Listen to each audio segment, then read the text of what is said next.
नमस्कार. मी हे बनवते दुधी भोपळ्याचे थालीपीठ किंवा आपण दुधी भोपळ्याचा पराठासुद्धा बोलू शकतो. तर बनवणं अगदी सोपं आहे. दुधी भोपळा जो आहे किसून घेतला आहे आणि अगदी 2 मिनटं मी वाफ काढून घेतलेली आहे.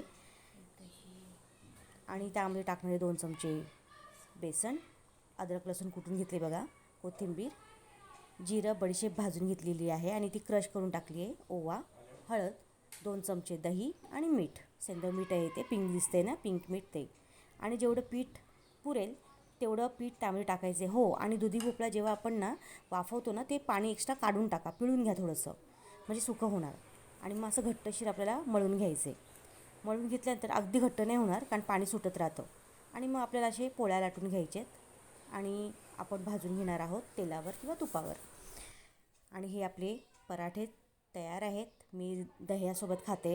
हे दह्यामध्ये साखर टाकून अगदी पोटाला हलकं आणि थंडावा देणारे हे दुधी भोपळ्याचे पराठे.